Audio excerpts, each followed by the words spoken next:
Welcome back to MMA Al Dente. I am the guy who arrested Raja Jackson. No, I'm kidding. That would be nobody.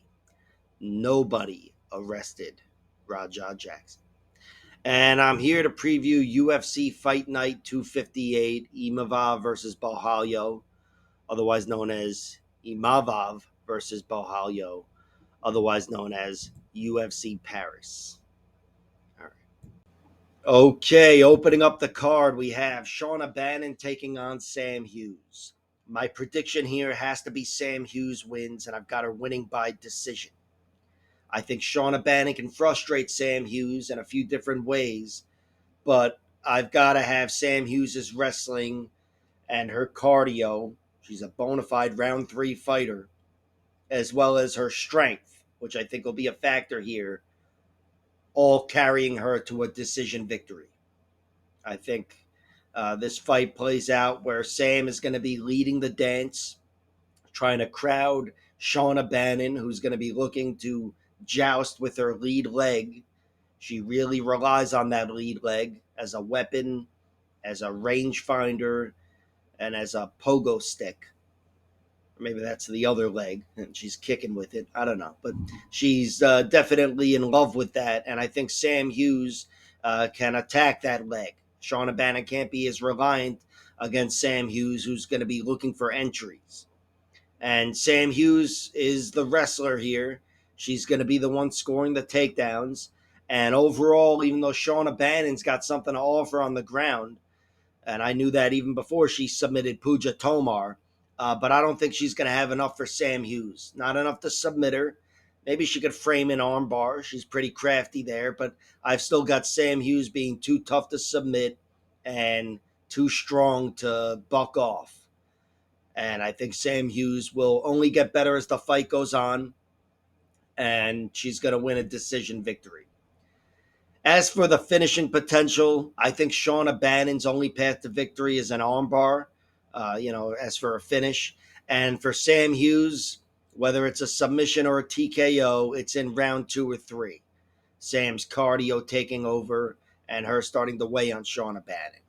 She's pulled it off against Elise Reed, but I don't think that's going to happen here. I don't think either one is going to happen here. And I think this one's going the distance. Shauna's got skills on the ground and on the feet. In fact, I'd say she's better on the feet, even though Sam Hughes is going to be uh, basic and aggressive and could really frustrate Shauna. But I don't think Shauna is, I can't rely on her to win a round. So I'm not going to be looking to play any point spread with Shauna Bannon.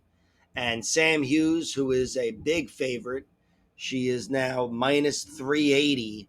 Yeah, I'm not playing Sam Hughes either.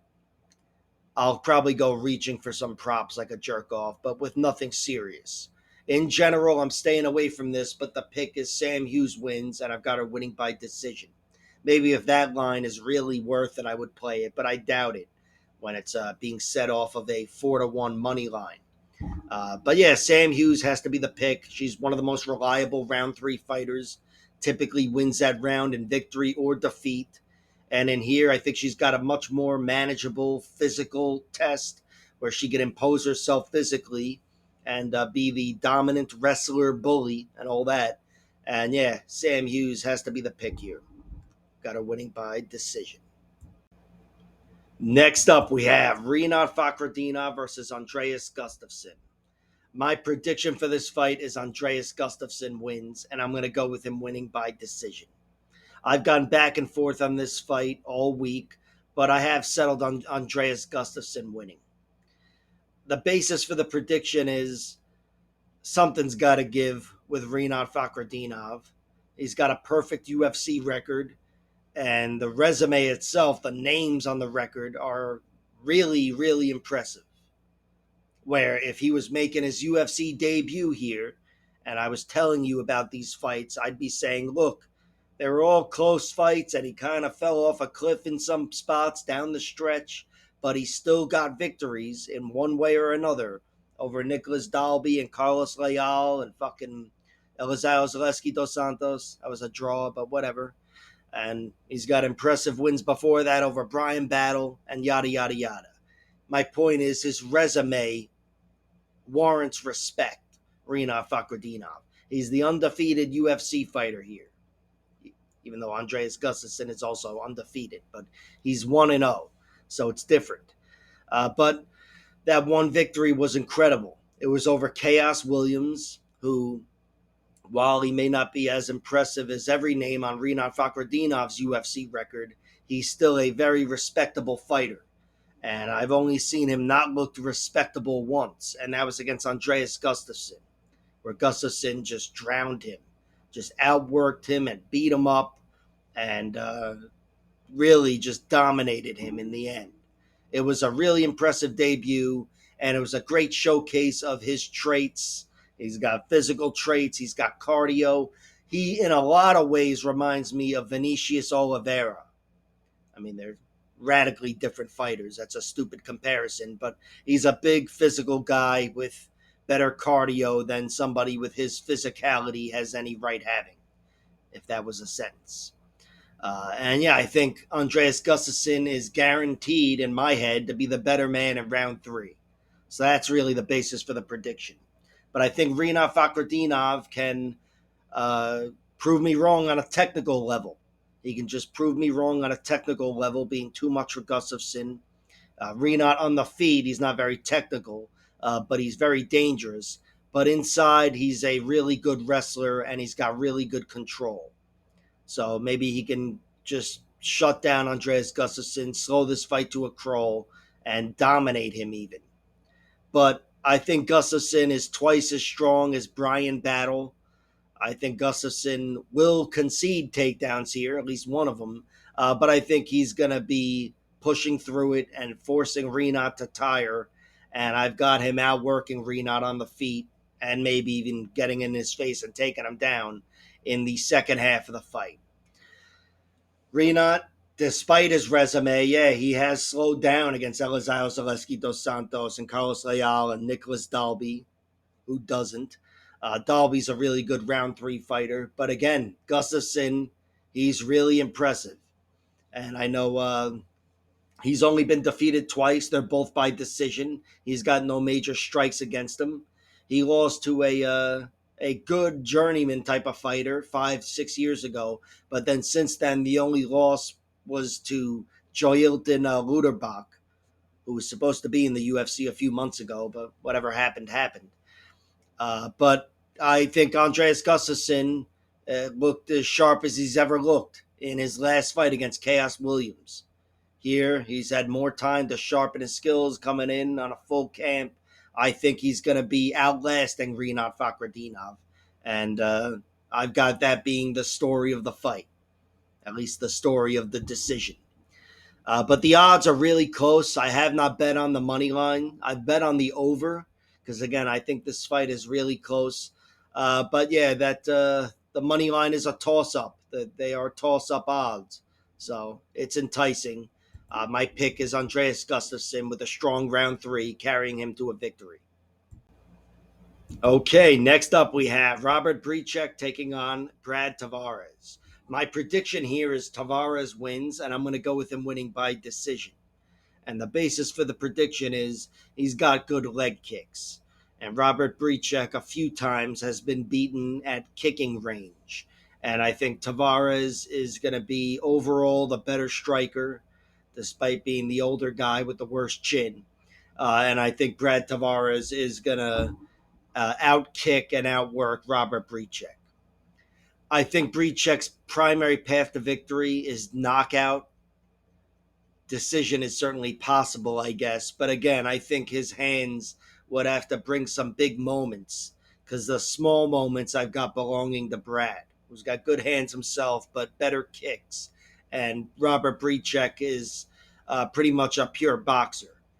Guy's been beaten at kicking range.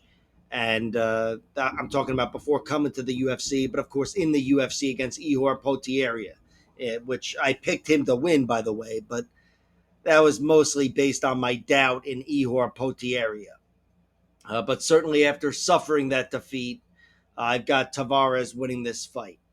I think Brad Tavares needs to protect his chin, not take too many risks, and fight a cautious, safe fight and comfortably win a decision, which certainly sounds like something Brad Tavares can do. Even though I love Brad, but let's be honest, he's an excellent point fighter. Bryczek, yeah, he's got 11 knockouts and his 17 victories. He's definitely got proven power, but I think he's got limited striking, despite that pretty resume. He's got limited striking, and Brad Tavares is going to show him that next level. And I'm just talking about at range, but in tight in the clinch and even on the ground, Brad Tavares can work. He's never going to be known as the most well-rounded guy, but I don't think there's any opening for Robert Bryczek to exploit Brad Tavares here. I think the one big gaping hole he's got to focus on is the chin of Brad Tavares, which has failed him throughout his career and even as recently as last year. But still, he's been beaten by really good and really dangerous guys throughout his UFC run. And Robert Bryczek, I just don't place at that level. Bryczek, he lost 6 times. I mentioned the Potieria fight, but even before that, he lost 5 times. He was finished once by knockout and once by submission. The guy who knocked him out is Caio Brito, who is a fucking monster and a really dangerous killer. And the one guy to submit him doesn't even matter. This guy, Livio Victoriano, got him out of there with a heel hook in round 1. And he may have dropped him, but I don't count that. He just heel hooked him. But after that, it's been all decision losses to good fighters, Sadabusi, Leandro Silva, and then this Polish guy, who may not be as good as those other two. But all three of them comfortably beat him, and they beat him in a striking fight. And he was neutralized at range and looked like the more limited guy. And the same could be said for his fight with Ihor Potieria. But even in that fight, he got dropped by the hands of Potieria early in round 3 or round 2 or whatever. Uh, so yeah, I think he's got one path to victory really here, Robert Bryczek, and that's getting in Tavares' face and trying to knock him out, or coming close at least twice and winning some sort of decision. But as for the small moments, I've got Brad Tavares comfortably outstriking Robert Bryczek and winning this fight by decision, with those small moments adding up. Brad Tavares isn't the most likely knockout guy, and he's even less likely of a submission guy. I don't think he's going to be looking for anything big against Robert Bryczek, but he's such a seasoned fighter that he knows how to keep things small. I think he protects his chin and he walks away with a decision victory. Next up, we have Sam Patterson versus Trey Wooders. My prediction here is Sam Patterson wins, and I'm going to go with him winning by submission. And I'll go with that happening in round 1. He can be dangerous throughout the whole fight, but round 1 seems most likely with the way he's been fighting. The basis for the prediction is that I think Sam is better on the ground. In general, I think he's better, but certainly as a submission artist, he's much more dangerous. And on the flip side, I think Trey Wooders is still potentially vulnerable there. He's a guy who hasn't been beaten much, but his losses as a pro and amateur are by submission, even if they are generally to really good fighters.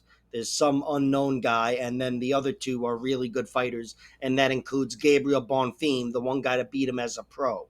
I'm aware Bonfim is one of the best submission artists in the UFC, but I still feel like it's no coincidence that all of Trey Wooders' losses are by submission. And with the prowess of Sam Patterson, to not only go through him if he can go through him with wrestling and get the better of him. And Sam Patterson has shown he can hit welterweight takedowns. But Sam is also really dangerous with the opportunistic guillotines, and he's dangerous throughout the whole fight. And I just think submission for Sam Patterson is the most likely outcome here. It's not without doubt, though. I do have doubt in Sam Patterson. He's looked incredible as a welterweight, but he's got 2 losses, and they're both by knockout as a lightweight. Yanal Ashmuz got him in the UFC, and this other guy, Hardip Ray, I think, got him few years ago. But both fights were at lightweight. And even though both guys may hit harder, punch for punch, pound for pound, than Trey Wooders with overhand shit, anyway, Trey is still a 6'5" fighter who's really good on the feet. He's got great hands, and he's definitely a problem. Sam Patterson has looked great at welterweight, and I do think moving up in weight, while it's not always a solution, it's got to help Sam Patterson's durability. He's a 6'4" fighter. Shouldn't be fighting at lightweight. But yeah, I still think if Trey Waters is to win this fight, I would predict it happens by knockout. I'd go with it happening by knockout in round 2, actually. But I would still take knockout over decision. But as for the decision, I still favor Sam Patterson to outpoint Trey Waters, but that includes mixing things up and being the more willing grappler. But on the feet, I think Trey Waters wins the small moments with his striking. I think Sam Patterson's going to be moving better early on, but once the knockout threat is gone or diminished and the athleticism is diminished and all of that, I've got Trey Waters just having better hands. And of course, being one of the few guys who can match Patterson's range or his height and reach and getting the better of him. And of course, Trey Waters showed a lot of great traits in his victory over Billy Golf in his last fight, even though that was a while ago. But I've got to favor Sam Patterson here. I think Patterson is more dangerous on the feet, but I still got to favor Waters to get the first knockout just because I've seen Patterson knocked out twice and knocked around a few other times at lightweight, the Contender Series fight and some others. He's been clipped. But again, he's looked fucking very pretty as a welterweight, and he's got a nice, pretty undefeated record inside the UFC at welterweight. And I am picking him to win this fight. But yeah, there's definitely some reluctance there, some hesitation. I have bet on him just because it was the only thing available at the time. But I've also bet on the under since the under has arrived, and I'm not even too confident in the under. The under is now plus 145 at a under a round and a half. It's a nice plus number, but I can tell you I'd rather play the negative number, the minus number, when the line for 2.5 rounds comes out. I do think Sam Patterson is an offensive tornado. I would pick him to win by submission here before anything else. And for Trey Waters, I'd pick him to win by knockout here more than anything else as well. So I'd look for that underline. But yeah, the pick is Sam Patterson. I've got him winning by submission. Next up, we have Axel Sola taking on Rhys McKee. My prediction here is Rhys McKee wins, and I'm going to go with him winning by round 3 TKO. And I'm certainly not confident in that specific TKO prediction. But I do favor Rhys McKee here. I think Axel Sola looks really good, really promising. But even though there's no strikes against him, he's got a perfect record and no major weaknesses. I have to favor Rhys McKee here because I think Rhys McKee is going to be a tough matchup for him down the stretch since Axel Sola is moving up in weight. This is a short notice fight, so he's a guy that's 155, and here he's fighting at welterweight against Rhys McKee. Rhys McKee is a battle-tested veteran who's accustomed to putting guys away down the stretch, and he's shown good cardio, even in the UFC. And I just think it's going to be a strong start for Axel Sola, but a shittier finish. And Rhys McKee's a bona fide finisher, so I'll take him winning by round 3 TKO. But of course, Rhys McKee, even though he's never won a decision, it certainly wouldn't surprise me if he was to win one. He's already put himself in the realm of winning them in the past. And of course, he's got plenty of TKOs down the stretch in rounds 3 and 4. So, yeah, he can win a decision. But Axel Sola, he's the guy that I expect to get out to the faster start here. I think he's the faster guy. He's going to be the sharper athlete before that size of Rhys McKee starts playing a factor. Axel Sola, he's finished 6 of his 10 victories, 5 by TKO and just 1 by submission. His one fight that isn't a victory is actually against Nasruddin Imavov's brother, Daguerre, Imavov. It's a majority draw, and that's mainly due to the fact that he got hit with a big shot. He got dropped and nearly put away in round one, and he ended up giving up a 10-8 round on two judges' scorecards or whatever the fuck happened. And then after that, he was largely dominant, but Imavov battled his way back in the end and was able to take a round on the judges' scorecards, another round. But yeah, that's the only time he hasn't been beaten, and it was still a good 5 round fight for him against a really good fighter. Imavov may not be as good as his brother Nasruddin, but that's a really good test to pass. And he's passed a lot of great tests down the stretch, good finishes, TKOs mostly. But yeah, 5 round decision, 3 round decision in his last fight. And there's no major weaknesses of Axel Sola. Like I said, he was clipped once. He's given up some positions. I think he leaves his lead leg out there, and that's going to be taken either by a wrestler or a leg kicker.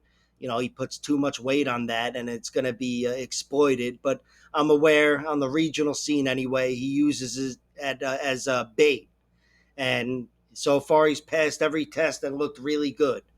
But Rhys McKee, he's tougher than he looks.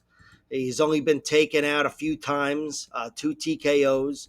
One was against this guy, Tim Barnett, where he just kind of like faded at the end of round one even and collapsed and ended up getting pounded and TKO'd in the clinch. But then he made things right a year later and got revenge on the guy and beat him down inside a round. The only other time he was finished was against this fella named Khamzat Chimaev, and I think that was the second fight Khamzat had in that first 10-day stretch. But yeah, that's not a bad loss at all, and that's a problem that Axel Sola cannot present to him. But all of his other losses, they're all to good fighters. They're all to tough guys. And we've seen him in the UFC, his tough losses to Alex Morono and especially Angelosa and Chidi Njokuani. Those later two were more competitive. And Rhys McKee is definitely capable inside the UFC octagon. And he looked capable in his one victory in his last fight. I forgot he beat Daniel Frunza. I love that name. And it was a doctor stoppage at the end of round one, but he looked really good inside of round one, Rhys McKee. So yeah, Rhys McKee, he's more battle tested. A lot of his wins, those 3 wins coming back into the UFC that he had in Cage Warriors, were all down the stretch. 2 in round 3 and 1 in round 4. Stoppage over Jim Wallhead. And I think he's looked as good as he's ever looked. He's got his man strength at 29 years old, even though he doesn't look like it. He's still going to get mauled by Khamzat, but I think Rhys McKee is going to show him welterweight man strength and show him that in the second half of this fight. He's tough, so I think he can handle Axel Sola early. And I think Rhys McKee, without making it easy on himself, again, I don't think he's the type to chop down a leg or grab that lead leg and wrestle. But Rhys McKee, he's got good hands, and I think they come alive and he gets a victory down the stretch. And as for the bet, I have bet on Rhys McKee. The under is set at 2.5 rounds plus 130. I could see this one going the distance either way. I picked Rhys to get the knockout, but that's because he gets a lot of knockouts. But Axel Sola looks really fucking tough. So right now, my only play is Rhys McKee. He's a slight underdog, and that works for me. Next up, we have Ante Delija taking on Marcin Tybura. Delija is making his UFC debut here. My prediction is Marcin Tybura wins, and I'm going to go with him winning by decision. And the basis for the prediction is, even though Ante Delija is a really good fighter, established outside of the UFC, Marcin Tybura is a really good UFC heavyweight, established inside the UFC, obviously. And Marcin Tybura is also a really good, definitely above average takedown artist for a UFC heavyweight. And I think he's going to be able to mix things up, test Ante Delija, and win on points. I've got him scoring whatever points there are to be scored on the mat. But I still think this is going to be a tough fight. It's really close. First of all, Ante Delija is the bigger man, and he can work on the mat as well. And if he can get on Marcin Tybura, on top of Tybura, I don't know if he would advance as well as Tybura. Tybura is a little better, I think. But Ante Delija is a little bigger, and he's good on top. And he's put away Heynan Fajeda and whoever else. Some good fighters. And I think Tybura can't let himself get trapped underneath Delija in a rush to take this to the ground. On the feet, I give an edge to Delija. I just have it in my head he would get the first knockout. I think his hands are a little sharper. But I think both guys move better than they look like they would move. They're both deceptively fast. And Tybura's got some snappy kicks and he can fight at range. And I think he would be better when they're moving and they're fresh. But over the course of 15 minutes on the feet, I favor Delija. I favor him to get the first knockout with his hands, and I would still favor him to put up points once the movement slows down and whatever. But I do think this is going to be a grimy physical fight, and I think Marcin Tybura will end up getting on top, and I've got him winning like that. Anti-Delija, he's got 6 losses, one of which was to Marcin Tybura, which I may as well just talk about now. He broke his leg on Marcin Tybura's knee, throwing a kick, and it was checked, and he broke his leg. It was back in 2015, almost exactly 10 years ago. So it's pretty much inconsequential, but still, even revisiting the fight once and a half, I still couldn't even tell who had like the speed advantage. Not much really happened there. But yeah, that's one of his losses. And then his other losses, all 5 of them are to UFC level fighters, or close enough. Guys that made it to Strikeforce and the PFL, obviously, and really good fighters. Champions, including Bruno Capelozza, who beat Ante Delija in a 5-round fight, really competitive fight for the championship. But he also knocked Delija out in 50 seconds in their first fight 4 years earlier, or 4 years ago from today. And speaking of which, Valentin Moldavsky, that's the last guy to beat him. Guy's a really good fighter, one of the best fighters in PFL, Bellator, PFL, whatever, same shit. And yeah, he's definitely considerably faster and more agile than Marcin Tybura. But I still think Marcin Tybura is going to be a next level UFC test for Ante Delija, and I've got him winning a grimy fight by decision. The odds are close enough. It's a toss up where if you feel one way, you bet on it. So I have bet on Marcin Tybura, not with my life savings or anything, but I've comfortably bet on Marcin Tybura, and I do favor him to win this fight. I'll wait for the props, the horse shit, and see if there's another play to make. Next up, we have Brennison Ribieiro taking on Umar C. My prediction for this fight is Umar C wins, and I'm going to go with him winning by decision, even though a knockout certainly wouldn't surprise me. Brennison Ribieiro is a guy whose durability I do not trust, and I've picked him to lose. I bet on him to lose by knockout every fight. I don't know if I picked against him, but certainly here I'll be waiting for the odds against his chin. But without any prop bets and just the over/under and the money line, I don't have a bet on this fight. Umar C is definitely my pick to win. He's a 4-1 favorite, minus 425. I don't think I can trust him. He's not as seasoned of a fighter as I'd like him to be. And he did lose a grimy fight, a really close one that he could have won, but he did lose to Alonzo Menafield.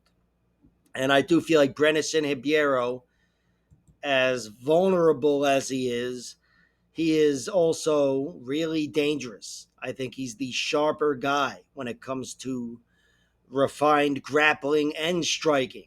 Not that he looks like fucking Israel Adesanya, but I think he's capable of forcing this into a fight and outlasting Umar C. There's always 2 ways this kind of thing goes, where the athleticism outlasts the MMA or the MMA outlasts the athleticism. To outlast the athleticism, you got to land like a ton of body shots or something. I don't know. There's a few different recipes on how to do it. But I don't think Brenison Ribieiro is going to be able to get in the face of Umar Sy. I don't think he's going to be able to get the ball rolling on turning this into a brawl.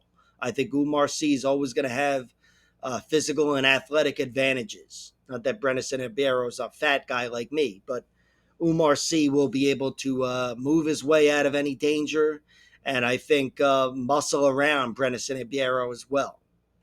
I'd love to be wrong about that, but yeah, I do favor Umar Sy. I think he's the stronger guy. He's shown he can mix up grappling as well. He can be the offensive wrestler. And he's also shown he can close the show in that regard, like he did against Tuco Tokos. But mixing it up with Dawoon Jung and on the feet at range, I don't want to talk about him like he's not dangerous. Yeah, I've seen the guy. Just based on his physicality, he can knock guys out. But he's not as big of a knockout artist as he should be when you look at him. But he does have this half of a Cyril Gahn thing, maybe an old school Francis Carmont thing going on, where he's a big, strong athlete. And it's more about control and controlling the pace. So I'll pick him to win by decision. But I really think he can win any which way. And of course, if the fight did turn into a brawl where Brenison was able to get in his face and force us into a stand-up brawl, I do think Umar Sy, just if he bit down on his mouthpiece, he's got that physicality where he can go through the chin of Brenison Ribieiro. I just don't trust that chin. But yeah, Brenison would get... I can't say he'd get the first submission here either because he's been submitted a bunch, but he's definitely got more refined skills than Umar Sy. And I feel like if he can make this an ugly fight and take away those athletic advantages, he can rough him up and give himself a good shot at winning this. But I've got Umar Sy cleaning things up and winning comfortably. And I'll take it happening by decision. Even though, again, I don't trust Brenison and Riebeiro's durability. Next up, we have Robert Ruchala making his UFC debut against William Gomis. My prediction for this fight is Gomis wins, and I'm going to go with him winning by decision. And I suppose the crowd is a part of that, since he's the French dude. But in general, I think he is a good point fighter. He's really effective at controlling the pace, slowing it down, and I think he's going to be able to figure out Robert Ruchala, who can bring the aggression, but he typically brings it one strike at a time. And Gomis is fine at any range. He's comfortable on the back foot, and I think he's going to be a little faster than Robert Ruchala and also effective at slowing things down. He's not somebody who wants to turn the fight into a brawl. And we've seen that help him and haunt him. It came back to haunt him in his last fight against Thr Emil, who did Diego Sanchez his way to a victory there. The guy just kept coming, and in the end, he was going hard, and he pushed himself into a position to win a decision. Could have gone the other way, but Thr Emil definitely gave himself a great shot at winning that. And before that, he had some tight decision victories over Joe Anderson Brito, William Gomis I'm talking about, and Francis Marshall. Francis Marshall was able to have some big moments, taking his back and almost had him dead to rights.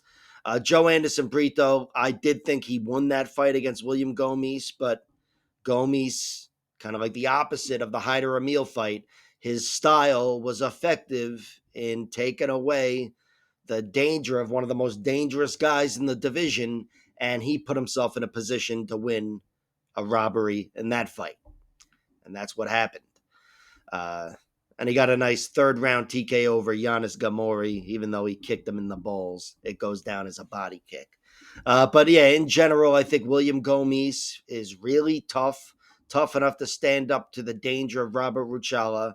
And on the flip side, I don't think Robert Ruchala is dangerous enough to take away what I expect to be technical advantages for William Gomis and tactical advantages. He's better at slowing things down in multiple ways. I think if they get in tight, William Gomis can certainly handle himself And at range, even though he doesn't always have aggression on his side, he's technical and he's fast, William Gomis. And I think he's going to be putting up better numbers than Robert Ruchala, whether he's going backwards or forwards. But Robert Ruchala, he's the guy I should be talking about here. He's the newcomer. He's got a very pretty record of 11-1. His only loss comes to Saladin Parnasse, who's one of the best French fighters, maybe the best French fighter, aside from maybe some in the UFC. I don't know. But outside the UFC, that guy's the man.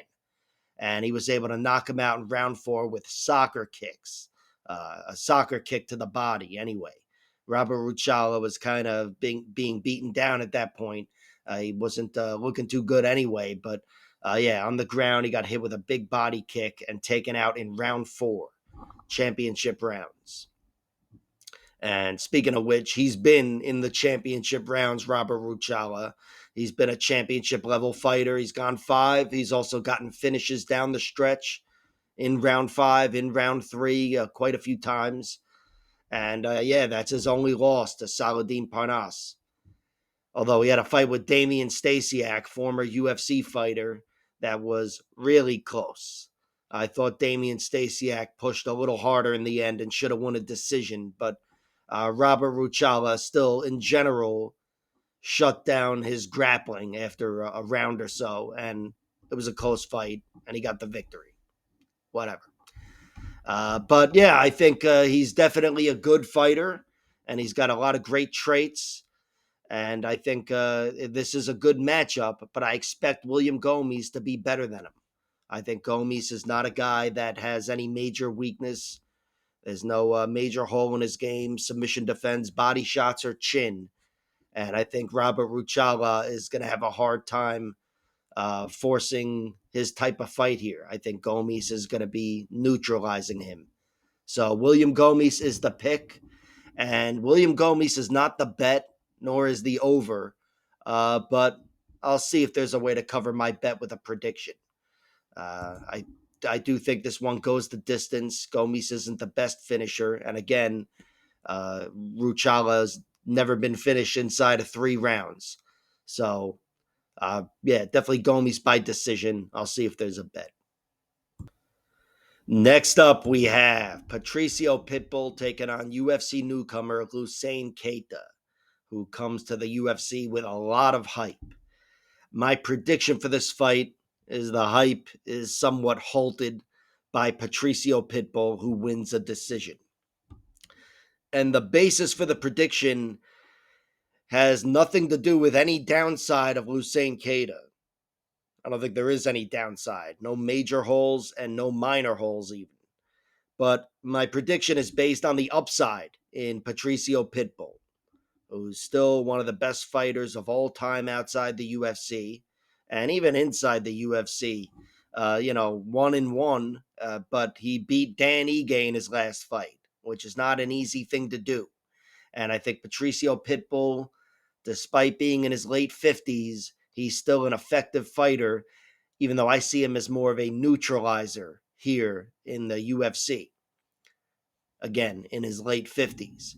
But Pitbull is still well-rounded. I think he's better on the ground than Hussein Keita, even though I don't see him going through Keita on the ground. But I see him scoring points there, mixing in takedowns, like he did with Dan Ige. I think this is a much more manageable athlete than someone like Yair Rodriguez, even though this is still a very tough athlete. But athleticism aside, Hussein Keita, he's a really good fighter. Really sharp on the feet, excellent cardio.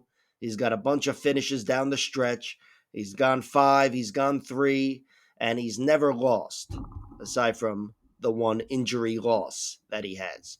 But pretty much he's 16-0, 10 finishes. Yeah, a good chunk of them are in round 1, but in general, with better competition, he's getting them down the stretch. He's really sharp at range, mixes it up. He's got great hands to the body and the head, of course. And he's gotten finishes in tight, Travis Brown elbows and shit. Just really dangerous, really composed. And no, again, major or even minor weaknesses with Hussein Keita. but I have to pick against him here because Patricio Pitbull is a guy that I've seen fight forever. And even though he's been knocked out somewhat recently, and it is a concern of mine, I still think he's got a wealth of skills that can effectively slow down Lucien Keita, even in his home country. Or actually, I think he's Belgian, but either way, close enough. He's the hometown guy as opposed to Pitbull. But yeah, Pitbull, that fight against Yair Rodriguez, it looked like he was thwarted by athleticism or frozen by it or whatever. But I think Yair is a very unique fighter. And I think his kicking range game is unlike anybody else's. And he's a difficult guy to make your move on. But I think Lucien Keita, he's going to be the one stalking here. He's got a much more manageable frame where I think Pitbull will be able to match him with certainly kicks and even punches, even though I think he's given up speed there. But I think Pitbull's also going to be able to catch him, get in on him, and take him down. Lucien Keita has been taken down. He's had his back taken. He's been kind of stunned by shots, I guess, but not to the point where I would call anything a weakness of his.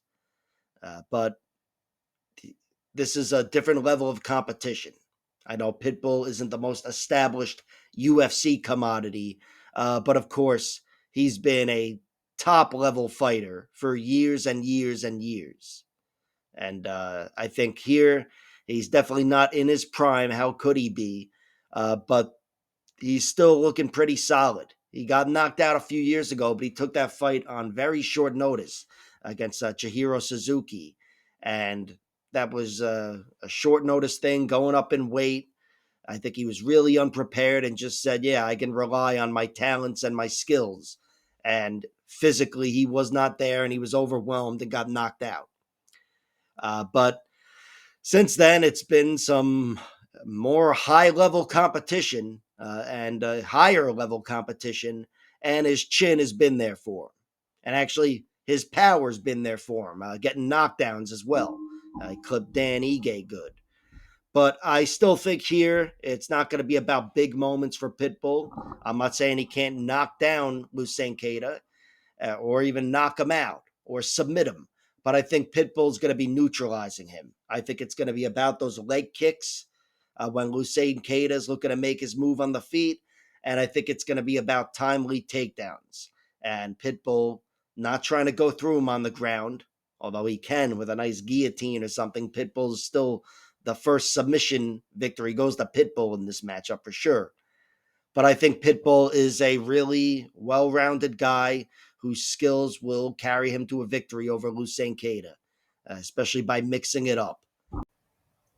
Next up, we have Paul Claig taking on Modestas Bukauskas. My prediction here is Bukauskas wins, and I'm going to go with him winning by round 2 knockout. And the basis for the prediction is, do I even really need to do this? I mean, it's Paul Claig. You know how the fight's going to go. It's either this way or that way. And I'm going with that way. But of course, this way is always possible. Paul Claig is the most dangerous submission artist. He's even more dangerous than the guys who are better than him, like Rodolfo Balato. Paul Claig has a killer guard, and he is dangerous up until the final second of the fight.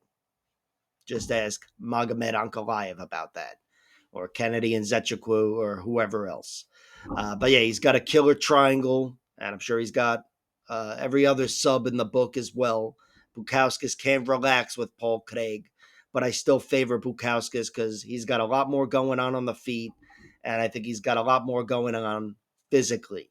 I don't think Paul Claig is going to be able to manipulate Modestas Bukauskas at all. I think he's got opportunistic submissions against Bukauskas, and that's it. Although maybe he can crack him with a punch that he's not expecting. But yeah, Bukauskas, he's been TKO'd a few times. That shouldn't be a path to victory over Paul Claig. The perfect shot would have to land. And on the feet, the perfect shot would not have to land for Bukauskas. I think he's just the better guy. He's going to be quicker, hitting harder, having better technique. And I think it's going to be a rough night for Paul Claig on the feet. And again, when I say Craig, I mean Claig. But Yeah, Bukauskas has looked really good as of late. His only loss since returning to the UFC is to Vitor Petrino, who maybe twice as strong and more powerful than Paul Craig. So that was a rough loss with via knockout, but that's not a path to victory for Paul Craig. And Bukauskas, I think he's just going to be the one dictating the fight, shucking Paul Craig off of him and chewing him up with his striking, his punches and his kicks. And Bukauskas is also really comfortable moving on the back foot. I don't think Paul Craig's going to be able to corral him into the corner and then make a move on him. I just see Bukauskas comfortably winning this fight. There's a chance he comfortably wins this fight for all 15 minutes and goes the distance. Bukauskas, I don't think, is as dangerous as most guys that have put away Paul Craig, but he's definitely dangerous enough. So, gun to my head, I'm going with knockout. And as for the bet, I have bet on Modestas Bukauskas. He's at minus 350. I'm not crazy about the long odds, but I do think he should comfortably win this fight, whether it's by decision or knockout. And as for the over under, it's set at 1.5 rounds, plus 120 for under 1.5. So even though I do favor this fight to end via finish, and I've got Bukauskas by knockout, and the only path to victory for Paul Craig being by submission, I will wait for under 2.5 rounds and see if that's a way I want to go. But right now, I've just got Bukauskas in some parlays. And I'd feel remiss if I didn't bring up the fact that, yeah, Modestas Bukauskas was submitted once 10 years ago with an ankle lock from this guy named Pavel. It's happened before, but it wasn't a triangle choke. I don't think it should happen again. Next up, we have Mason Jones versus Balaji Oki. My prediction here is Mason Jones wins, and I'm going to go with him winning by decision. The basis for the prediction is he's tough as all fuck. I think he'll be able to stand up to the danger of Balaji Oki. And I also think he's the more willing grappler, the more well-rounded guy. And I think he's the guy that's going to score the points that are there to be scored on the mat. Also, I would pick him to get the first finish. And I would think whether it's by TKO or submission, it would happen on the mat and down the stretch, I would guess. But the pick is definitely decision. I think Balaji Oki is going to be a tough striker and a tough athlete to overcome. But Mason Jones, he's equipped to handle himself everywhere. He seems to have every trait in the book. And yeah, I'm picking him to be the more well-rounded guy and to slow down Balaji Oki and do it with grappling and win this fight. Oki's only been defeated twice. The first loss was in his professional debut to Sebastian DeFranco, who's a good fighter. And Sebastian DeFranco largely beat him with grappling. But Balaji Oki did not allow himself to be overwhelmed, even down the stretch. And he was put in some shitty spots. And he survived and made it to the final bell. And then in his last loss, he did not survive because he ran into Chris Duncan and his guillotine choke. Chris Duncan, I'll be the first to admit, is a lot better than I gave him credit for. And I think his guillotine is a lot better than anybody gave it credit for. And he was able to get Balaji Oki out of there. Oki did not tap. It was a technical submission. So that's half a strike towards his toughness. But still, a guillotine got him out of there. He did bounce back and get a nice decision victory over Michael Aswell. Aswell took the fight on short notice and moved up in weight, but that's a really tough guy. And Balaji Oki was able to outlast him and beat him up down the stretch, which is what he should have done. But still, it was a great victory for him, winning like that, despite having all the circumstances in his favor. But yeah, he's got other decision victories. He beat Timothy Kawamba before that. Timothy Kawamba, that was a close fight, but I thought Balaji Oki edged it. And yeah, it's just a good look seeing him fight for 15 minutes inside the UFC octagon, because I think that's what he would need to do to beat Mason Jones. Mason Jones is tough as all fuck, and I think you're going to need all 3 rounds to walk away with a decision victory, or with a victory of any sort, and it would be a decision. But yeah, he's also really dangerous, Balagioki. Killer body shots, punches, and knees. He's got finishes. I think Mason Jones can't just protect his chin. He's got to watch out for those body shots of Balagioki.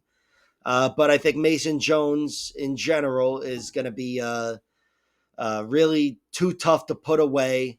And I think he's going to be too skilled for Balagioki to fight his fight. I think Mason Jones is going to crowd him.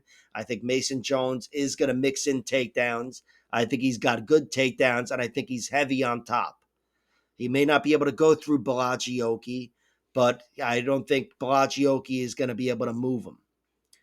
And Jones, he's shown on plenty of occasions he can fight hard for a UFC 15 minutes. He's done it in victory and in defeat, beating Jeremy Stevens in his comeback fight after going 5-0 in Cage Warriors or whatever. And his two losses are both in the UFC, and they're to really good fighters, Ludovic Klein and Mike Davis. And especially in that Mike Davis fight, Mason Jones showed a bunch of great traits, toughness first and foremost. So yeah, I'm picking him to survive against Balagioki, to slow him down, and to outpoint him in the end of this fight. As for a finish, I have it in my head. The finishing potential is all on the side of Mason Jones, but I still think a decision is more likely. And I think a finish for Mason would come on the ground down the stretch. And with no props available and just the money line and the over under, I've bet on Mason Jones and the over. But yeah, Mason Jones, the odds are better now. I got him at shittier odds because I'm a dumbass. But yeah, Mason Jones is the pick and the play, and the over as well. Next up, we have in the co-main event of the evening, Benoit Saint-Denis versus Mauricio Ruffy. My prediction here is Benoit Saint-Denis wins and holds the serious momentum of Mauricio Ruffy. I'm going to go with a round 3 TKO because that certainly sounds like a fun fight. But in general, I expect Benoit Saint-Denis' will and determination to push through here and push through some serious adversity, but make this a physical fight, slow down Mauricio Ruffy, and then be too much for him in the end. I think Benoit Saint-Denis has had some rough losses in the UFC, but he's only legitimately been stopped once, and that was against Dustin Poirier. Dustin Poirier is the one of the most seasoned fighters ever and has one of the deepest resumes ever, and he did outlast Benoit Saint-Denis. I think Benoit Saint-Denis really poured it on early and gassed himself out a little bit, but still he ended up getting knocked out in round 2. Against Renato Moicano, he lost by round 2 TKO, doctor stoppage, but he was beaten up badly in round 1, totally in a jiu-jitsu sense, but he got his face smashed.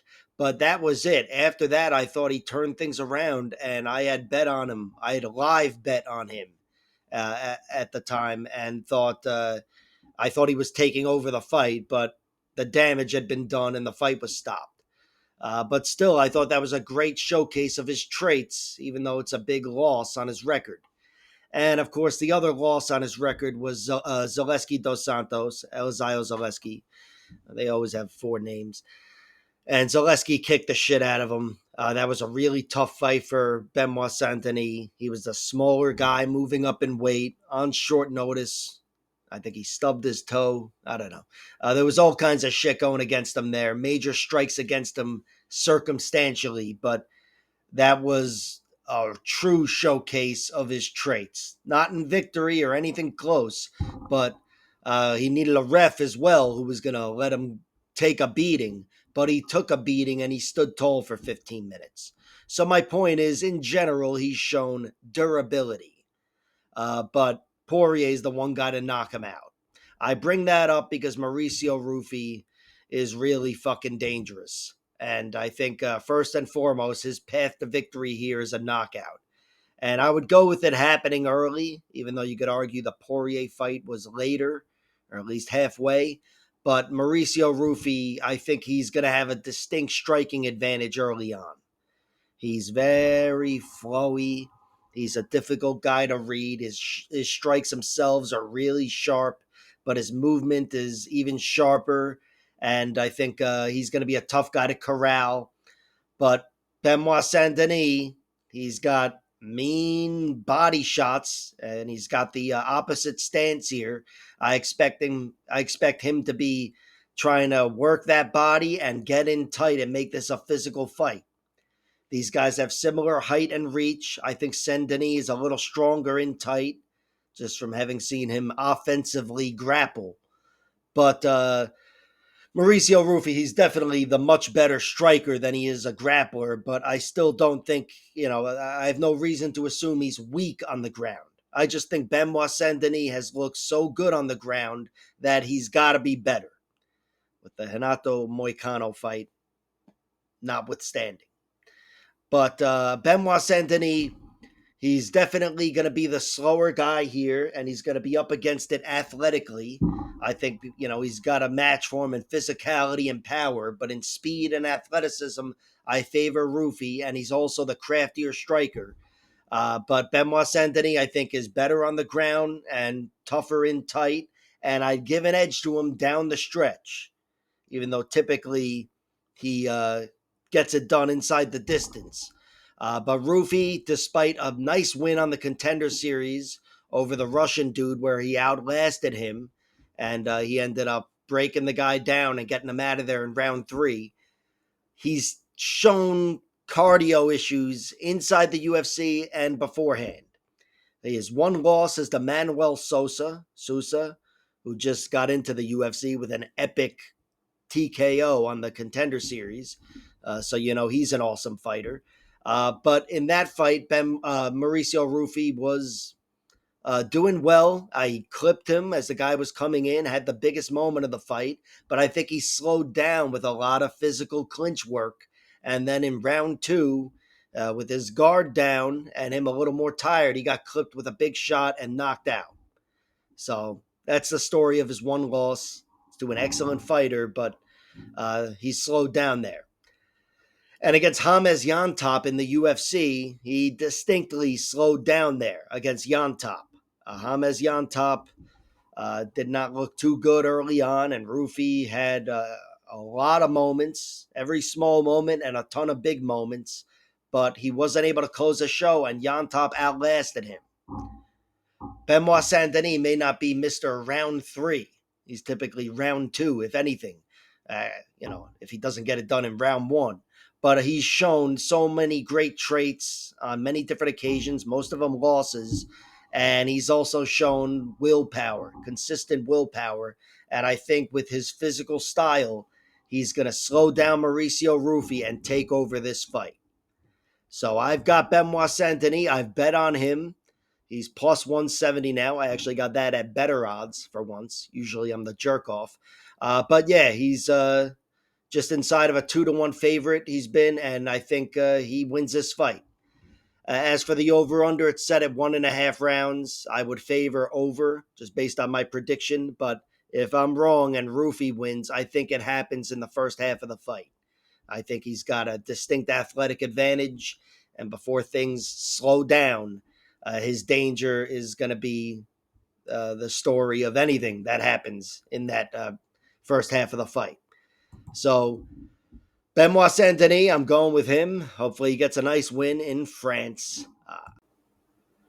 And in the main event of the evening, we have Caio Borralho taking on Nasruddin Imavov. My prediction here is Caio Borralho wins, and I'm going to go with him winning by decision. And I'm not too confident in that prediction. I think this is going to be a really close fight. I do expect it to go the distance, but I favor Caio Borralho because I think he's very much in the striking battle, and I think on the ground he's better. And more than that, I think he's more likely to take the back and have a better shot at winning 10-8 rounds, first of all, but also winning more distinct rounds more clearly. But I do think this is going to be close. I'd be surprised if it was a shutout either way. I'd be surprised if there was a finish either way, although I do think Borralho has the greatest overall advantage on the ground. But I think Imavov's going to make it tough to get it there in general. I still think it's going to happen, and I have that being the difference in the fight, frankly. But I do expect this to be close. And Imavov, he's a guy who's shown on plenty of occasions he can sit back and even drop rounds, and he's still got a danger factor that's going to keep him relevant, keep him a threat. And he knocked out Jared Cannonier in round 4, Izzy early in round 2, but still, I thought he dropped round 1 there. And yeah, he's definitely a very formidable 5-round fighter, Nassourdine Imavov. And I'll always go back to his fight with Sean Strickland, where I thought he outlasted Sean Strickland, who is really tough to outlast. But that was a close fight. I thought Imavov won 2 rounds, rounds 2 and 5. But still, a very competitive fight with Sean Strickland. And I think this is almost guaranteed to go the distance. The over is set at minus 188. I haven't bet on that yet, but I think I'm going to bet on the over. I think I'd be really surprised if this one ended with a finish. I think it's going to be competitive, and I think Caio Borralho's got potential for 10-8 rounds with his back control. So, yeah, this is all my way of saying I'll put a few dollars on draw at 50 to 1. But I do have to favor Caio Borralho. He's looked incredible throughout his whole career, but he's had a long career in the UFC now. And even though he hasn't faced the fighters that Imavov's faced, he's undefeated and he's beaten some established guys. Imavov's got losses to Phil Hawes inside the octagon, which Phil Hawes is so capable that there's no shame in losing to him. But the shame really comes, I suppose, from not having finished him, which I know Imavov is more than capable of having done. But still, not a bad loss. And of course, the other to Sean Strickland, like I mentioned, where I thought in the end it was a really good look for him in a 5-round fight with Sean Strickland, but he still lost on points. As for the bet, yeah, I haven't bet on the over. I've bet on Caio Borralho just because it's a toss-up, and it was the only thing available at the time that I bet on it on him. So I did bet on Caio Borralho, but I will wait for the point spread and the props. I do think this one's going long. I think there's a higher than normal chance of a draw, and I do think this is going to be a competitive fight where the rounds are mixed. So I'll definitely wait for the point spread. Like, share, subscribe, all that horse shit, and check out my other videos. And in the new main event of this video, we have Hardwick stepping up on short notice to replace Fares Siam and take on Kaue Fernandez. My prediction here is Kaue Fernandez wins, and I'm going to go with him winning by decision, even though he's a pretty good dynamic fighter. But I think Hardwick is really tough. I think he's got a lot of great traits as a fighter. But I think Kaue Fernandez is going to find an advantage. He might find it right away on the feet. I expect him to be the more powerful guy anyway and the better athlete. And I think he might find it in tight physically. I expect Kaue to be the stronger guy. I think Hardwick is going to bring it.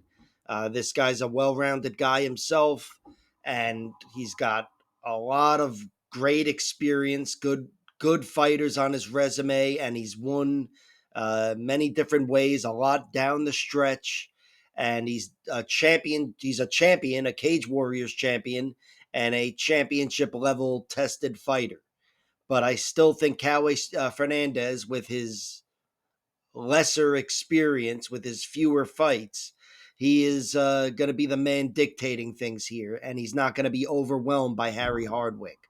Fernandez has never been finished himself. He's got 2 losses, one to Luan Sardinia in the LFA, where he did fatigue, and one to Mark Diakiese in the UFC, where he was largely out-wrestled, although it was still a close fight, and he lost a split decision there. And yeah, Kaue, he's got a great striking game, and it was on full display against Guram Kutateladze, where he beat the shit out of him. And I think he's going to be too tough of a test for Harry Hardwick, who he's a well rounded guy like Kaue, but both guys, I think, are strikers first and foremost. And I think Kaue Fernandez is going to be too powerful, too difficult athletically for him to find any sort of success on. And I think Kaue Fernandez, if he has anything going against him, he'll be able to change things up with a physical advantage in tight. So Fernandez is the pick. He's a dangerous guy. Wouldn't surprise me if he got the finish over Harry. I don't know exactly what kind of shape Harry Hardwick is in. I know he wasn't booked to fight before this, but I also know he's not going to have to cut weight. He's moving up in weight here. And he's a guy that's, again, been tested and has won plenty of times down the stretch and against good fighters. Maybe not great fighters, but good fighters. He's passed a lot of serious tests. And his fights are the majority of his recent fights. The last 10 of them are on uh, Fight Pass, but there's also some on YouTube. There's a lot of footage of him. I feel like I know who he is as a fighter. He's got a lot going on, but I still have to favor Kaue Fernandez. I think he's going to have too many natural advantages and circumstantial advantages. So Kaue Fernandez is the pick. I don't know the odds. I expect him to be the favorite based on my assessment, but I'm going to have to wait and see. Now I can officially say, again, like, share, subscribe, all that horse shit, and something about a notification bell or whatever, whatever.